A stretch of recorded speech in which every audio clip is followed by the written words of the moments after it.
Good morning souls. இன்னைக்கு வந்து பயங்கர ஒண்டர்ஃபுல்லான ஒரு சாங்கு. என்னன்னா, இந்த சாங்கை வந்து நான் வந்து முன்னாடி படிச்சிருந்தேன்னா, எனக்கு பெருசா வந்து புரிஞ்சிருக்காது. அப்படியே ஒரு அதான் ஷாலோவா வந்து ரீட் பண்ணிட்டு போயிருப்போம். நம்மளோட பிரச்சனையே என்னன்னா, எல்லா ரிலிஜியன்லேயுமே, எல்லா டெக்ஸ்ட் புக்ஸ்லேயுமே, ரிலிஜியஸ் ஸ்பிரிச்சுவல் டெக்ஸ்ட் புக்ஸில் ஒரே விஷயம் தான் சொல்லியிருக்காங்க. ஆனால் அது நம்மளுக்கு புரியாமல் என்ன பண்ணுறோன்னா, நம்ம சும்மா ஏதோ அப்படியே ப்ளெயினாக ரீட் பண்ணிவிட்டு ரொம்ப டீப்பாக போய் அதை வந்து அனலைஸ் பண்ண தெரியாதனால முக்கியமான விஷயம் நம்மளுக்கு அந்த ஞானமே இருக்காது. ஏன்னா அந்த ஞானம் இல்லாதனால நம்மளால புரிஞ்சுக்க முடியாது. இவ்வளோதான் போல இருக்குது இதோட மீனிங்னு சொல்லிட்டு நம்ம போயிடுவோம். அதனால அந்த புக்ஸ் இருந்தும் பெருசாக பிரயோஜனம் இல்லாமல் நம்ம வந்து வாழ்ந்துட்டு இருக்கோம் அப்படின்றத நான் வந்து இப்போ எனக்கு புரிஞ்சுக்கிட்டேன். ஏன்னா இந்த பாட்டில் வந்து சொல்லியிருக்க விஷயம் வந்து ஒரு குரு வந்து எப்படி வந்து நம்மளை வந்து எலிவேட் பண்ணுவார் அப்படின்றது அப்படியே எக்ஸாக்டாக இந்த பாட்டில் என்ன நடந்ததோ அதே தான் என் லைஃப்லேயும் நடந்துச்சு. அதே மாதிரி இந்த 1 இயரில் ஏகப்பட்ட பேர் இந்த 48 டே ஜேர்னி பண்ணாங்க இல்லையா, பண்ணிவிட்டு அதுக்கப்புறம் என்கிட்ட அந்த குரு சரண்டர் பண்ணாங்கல்ல, அவங்க, நான் கைட் பண்ணுறவங்க, அப்புறம் அவங்களே செல்ஃபாக வந்து பண்ணுறவங்க எல்லாரோட லைஃப்லேயும் நான் வந்து அது எப்படி ஒரே மாதிரி இருக்கும் பேட்டர்ன் அப்படின்னு சொல்லி நான் ஆச்சரியப்பட்ட ஒரு விஷயம். அதை வந்து அவர் வந்து இந்த பாட்டில் வந்து கொடுத்துருக்க பார்த்த உடனே பயங்கர சந்தோஷமா இருக்கு. ஒரே மாதிரி தான் எல்லாருக்கும் எடுத்துட்டு போறாரு அப்படின்னு சொல்லிட்டு. அதனால இப்பதான் என்னால வந்து இந்த பாட்டை வந்து கரெக்டா வந்து உங்களுக்கு வந்து எக்ஸ்பிளைன் பண்ண முடியும். அதனாலதான் வந்து ஆஃப்டர் அ இயர் வந்து இந்த குரூப்பை வந்து ஆரம்பிக்க வச்சிருக்காரு இறைவன். முன்னாடியே ஆரம்பிச்சிருந்தா நான் அறகுறையா சொல்லுவேன் அப்படின்னு சொல்லிட்டு. ஸோ இந்த ஒண்டர்ஃபுல் சாங் வந்து பார்க்கலாம். இது ஒண்ணுமே இல்லை, உங்க லைஃப்ல குரு, அதாவது நேத்தே நான் சொல்லியிருந்தேன், நீங்க குருனா 2 விதமா வருவாங்க. ஒண்ணு வந்து நம்மளுக்கு உள்ள இருந்தே குரு வந்து வெளிப்படுவாரு. உள்ள இருந்து அது வந்து யாருன்னா, அவங்களுக்கு ரைட்டு பீப்பிள் கிடைச்சிருக்க மாட்டாங்க. அதே மாதிரி தனிமையில ரொம்ப அதிகமா இருக்கிறவங்களா இருப்பாங்க. அவங்களுக்கு வந்து அந்த ஓரளவுக்கு நிறைய நல்லா படிச்சிருப்பாங்களா இருக்கும். இப்ப என்னை மாதிரினா எனக்கு அந்த மாதிரி தான் இருந்துச்சு. எனக்கு வந்து அந்த மாதிரி ஒரு என்னை கைட் பண்ணுற மாதிரி எனக்கு குரு கிடைக்கல.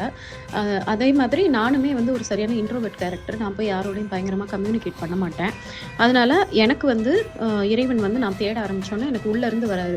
இவ எங்கேயும் வெளியில் போய் யார்கிட்டையும் பேச மாட்டா, அதனால் யாராவது ஒருத்தவங்களை இவர்கிட்ட அனுப்பி வைக்கிறது வேஸ்ட்டு. அனுப்புனாலும் இவங்க அவகிட்ட 2 வார்த்தை கூட பேசாமல் அவாய்ட் பண்ணிடுவா. அதனால நம்மளே உள்ளேருந்து வரலான்னு சொல்லி தான் எனக்கு உள்ளேருந்து வந்திருப்பார் போல இருக்கு. ஆனால் இன்னொரு சிலருக்கு எப்படி இருக்காங்கன்னா, அவங்களுக்கு வந்து அந்த உள்ள இருக்கிற டிவைன் சயின்ஸை வந்து புரியாததுனால அவங்க வந்து ரிசெப்டிவாக இருப்பாங்க. எப்படி ரிசெப்டிவாக இருப்பாங்கன்னா, என்னை யாராவது கைட் பண்ணாங்கன்னா எனக்கு ரொம்ப ஹெல்ப்ஃபுல்லாக இருக்கும், என்னை நானே வந்து எனக்கு கைட் பண்ணிக்க முடியல அப்படின்னு சொல்லிட்டு அவங்க வந்து அந்த ஓப்பனாக யாராவது நம்மளுக்கு கிடைக்க மாட்டாங்களா அப்படின்ற மாதிரியான ஒரு உணர்வோடு இருக்கிறவங்களுக்கு கடவுள் வந்து ஒரு பர்சனை வந்து குரு மாதிரி அனுப்பி வைப்பாரு. ஆனால் அந்த குருன்றவங்களுக்கு எந்த ரோலுமே கிடையாது. ஃபுல்லாக அவர் வந்து அந்த பாடியை யூஸ் பண்ணிக்கிறாரு, அவ்வளோதான். அந்த பாடி அந்த மைண்டை யூஸ் பண்ணிக்கிறாரே தவிர மித்தபடி வந்து அந்த குருன்ற பர்சன் தான் எஃபர்ட்ஸ் போட்டு எல்லாம் பண்ணுறாங்கன்றதெல்லாம் வந்து அது ஒரு வகையான இக்னரன்ஸ். ஓகேங்களா? அப்போ இப்படி தான் நடக்குது இந்த ஸ்பிரிச்சுவல் அவேக்கனிங் ப்ராசஸ். வந்து ஒன்று அவங்களே உள்ளேருந்து இறைவன் வந்து குருவாக வந்து அவங்க இன்ட்யூஷன் மூலமாக கைட் பண்ண வைக்கிறாரு. இன்ட்யூஷனு, ஈவெண்ட்ஸு, சிச்சுவேஷன்ஸு இந்த மாதிரி. அப்படி இல்லைன்னா இன்னொரு பர்சன் வந்து குருவாக வந்து அவங்களுக்கு வந்து அவங்கள வந்து டூல் மாதிரி யூஸ் பண்ணி கடவுள் பண்ணுறாரு. ஸோ இப்போ நான் சொல்கிற அந்த இந்த பாட்டில் இருக்கக்கூடிய சீன்ஸை வந்து நீங்கள் வந்து இந்த 2 விதமாக வந்து நீங்கள் வந்து வச்சு பார்க்கணும்.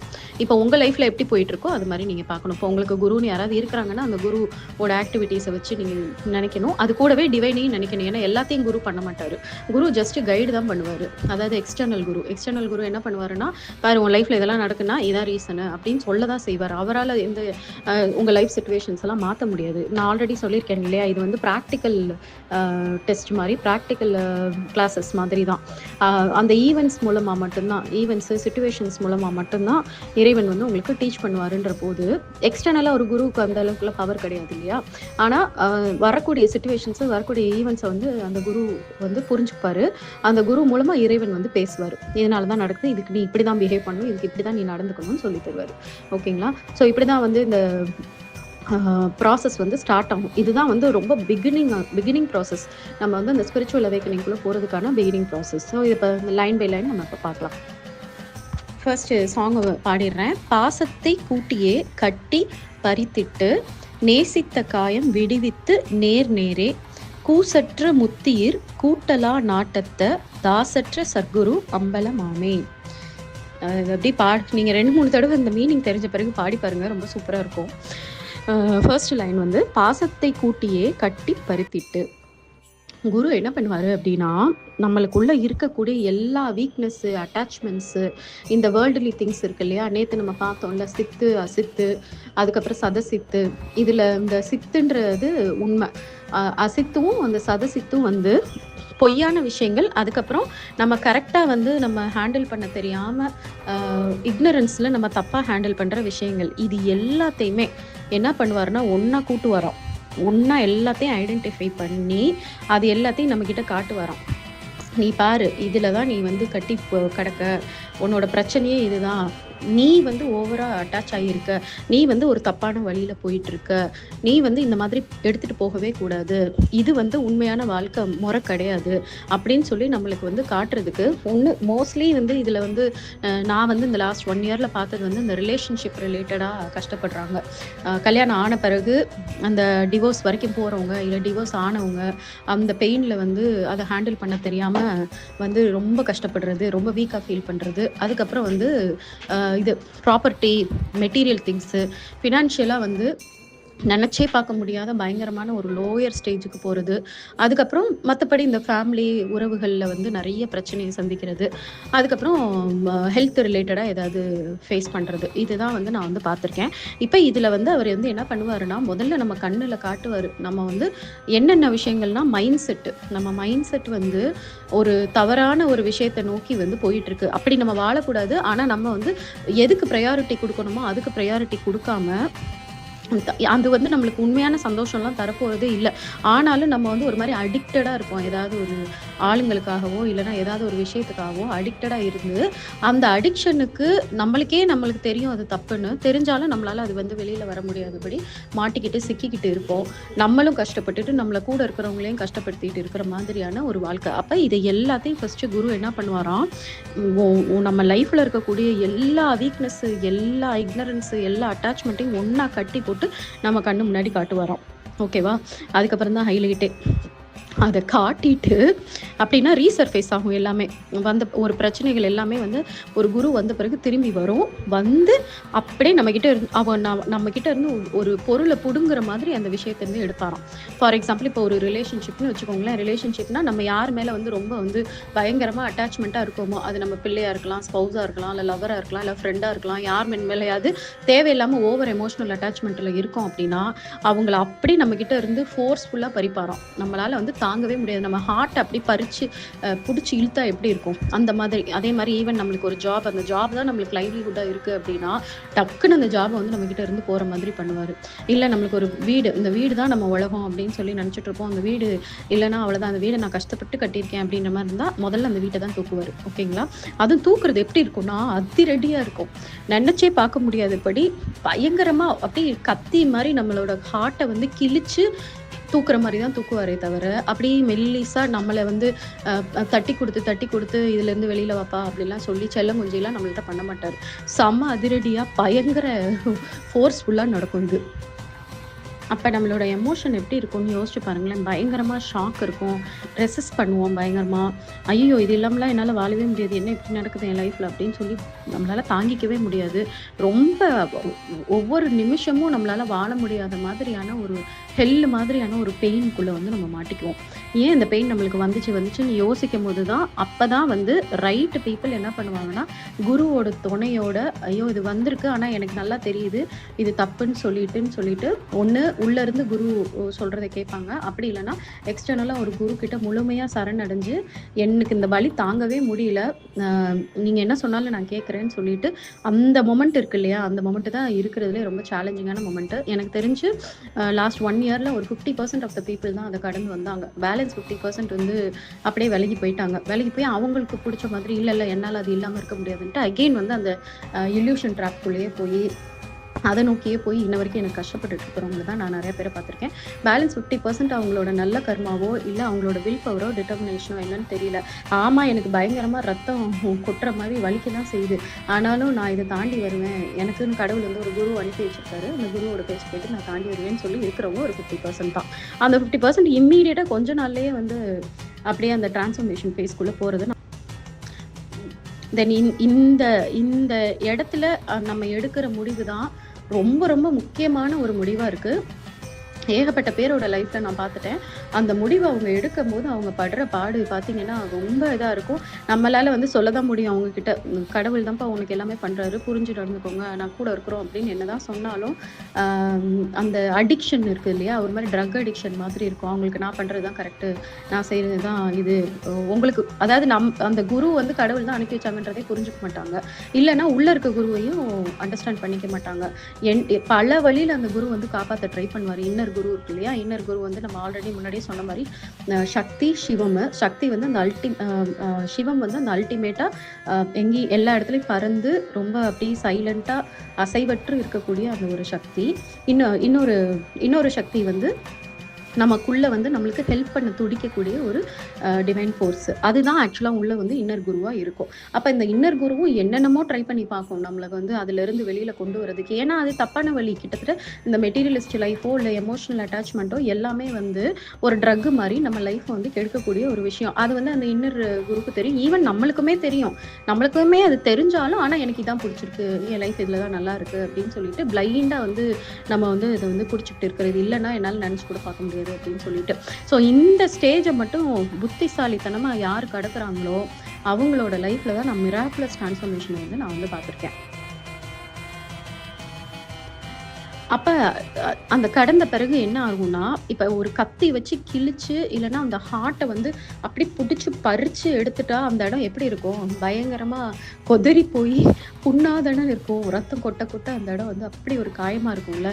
அதுக்கப்புறம் தான் அந்த குரு என்ன பண்ணுவாங்க, இன்னர் குரு வந்து அப்படியே அந்த காயத்துக்கு மருந்து போட்டு, அவங்கள வந்து கொஞ்சம் கொஞ்சமா பொறுமையா வந்து அவங்கள வந்து ஹீல் பண்ணுவாரு. ஓகேவா? அது வந்து இன்னர் குருவும் பண்ணுவாங்க. இல்லன்னா எக்ஸ்டர்னல் குருவும் என்ன பண்ணுவாங்கன்னா, இந்த மாரி சேரிட்டி பண்ணு, மெடிடேஷன் பண்ணு, நிறைய போய் இல்லாதவங்களுக்கு போய் உதவி பண்ணு. அதுக்கப்புறம் வந்து உன்னை நீயே வந்து ரியலைஸ் பண்ணுறதுக்கு நிறைய வந்து ஸ்பிரிச்சுவல் ரீடிங் பண்ணுன்னு சொல்லிட்டு அந்த குரு வந்து கூடவே இருப்பாங்க. விட்டுட்டு போகவே மாட்டாங்க. அப்படியே கூடவே இருந்து அவங்கள எப்படியாவது வந்து ஹீல் பண்ணுறதுக்கு ட்ரை பண்ணுவாங்க. ஈவன் அந்த இன்னர் குருவும் அதே தான் பண்ணிக்கிட்டே இருப்பாங்க. உள்ளேருந்து அந்த இன்ட்யூஷன் வந்துக்கிட்டே இருக்கும். அப்போ இந்த இடத்துல வந்து என்ன பண்ணணும் அப்படின்னா, நம்ம வந்து ஐயோ எனக்கு இந்த காயம் ரொம்ப அதிகமாக இருக்குன்னு சொல்லிட்டு தப்பான வழிகளில் போகாமல், பொறுமையும் சகிப்புத்தன்மையும் ரொம்ப ரொம்ப தேவையா இருக்கும் இந்த ஃபேஸ்ல தான். இந்த ஃபேஸ்ல வந்து அந்த பொறுமையோடையும் அந்த சகிப்புத்தன்மையோடையும் கடந்துட்டோம் அப்படின்னா பயங்கரமா மிராக்குலஸா இருக்கும். ஆனா இந்த ஸ்டேஜ் வந்து கொஞ்சம் லெங்க்தியா இருக்கு. யூஸ்வலா நான் வந்து நிறைய பேரோட லைஃப்ல பார்த்துட்டேன். நம்மளுக்கே பொறுமை போயிடும், எப்படா இவங்க லைஃப்ல நல்லது நடக்கும்ன்ற மாதிரி இருக்கும். அந்த அளவுக்கு வந்து அந்த ஒரு ஒரு டீட்டெயில்டு டைம் வந்து லெங்க்தியான டைம் வந்து கடவுள் வந்து எடுத்துப்பாரு இந்த பீரியட்ல தான். அதுக்கு பின்னாடி வந்து மேபி அவங்களோட கர்மாவோ இல்லைன்னா அவங்க இன்னும் வந்து பக்குவப்படலையோ, அப்படி வந்து இறைவனுக்கு தானே தெரியும் அவங்க உள்ளுக்குள்ள எந்த ஸ்டேஜ்ல இருக்காங்கன்னு சொல்லிட்டு. இந்த ஹீலிங் ஸ்டேஜ் தான் வந்து அப்படி வந்து இறைவன் வந்து ஒரு அன்போட வந்து அவங்கள வந்து ஹீல் பண்ண வந்து ட்ரை பண்ணுவாரு. இதை தான் வந்து அவங்க வந்து செகண்ட் லைன்ல போட்டிருக்காங்க. நேசித்த காயம் விடுவித்து நேரே அப்படின்னா பயங்கரமாக ஹீல் பண்ணிட்டு அந்த பொறுமையோடையும் அந்த சகிப்புத்தன்மையோடையும் அவங்கள இருக்க வச்சு அவங்க வந்து கூடவே இருப்பாங்க. காட் வந்து உள்ள வந்து அப்படியே அந்த ஒரு அன்போட வந்து இருக்கிறத வந்து நம்ம வந்து ஃபீல் பண்ணலாம்.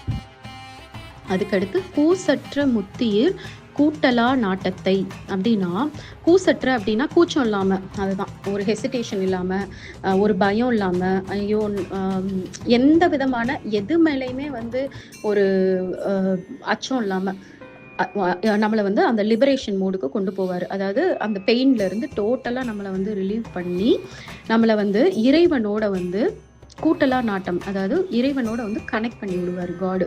அப்போ நம்ம என்ன நினைப்போம், ஐயோ நம்மலாம் ஒரு ஆளா, நம்மளுக்கெல்லாம் வந்து இறைவனோடலாம் கனெக்ட் ஆக முடியுமா, நம்மளுக்கெல்லாம் இந்த ஸ்டேஜா, நம்ம ஒன்றும் அப்படிலாம் ஒரு பெரிய ஆள்லாம் கிடையாது அப்படின்னு சொல்லிட்டு நம்ம வந்து இனிஷியலாக வந்து பயங்கரமாக வந்து நம்மளே லோவாக ஹம்பிளாக இருக்கோன்ற பேரில் நம்மளை வந்து ரொம்ப லோவாக ஃபீல் பண்ணுவோம்.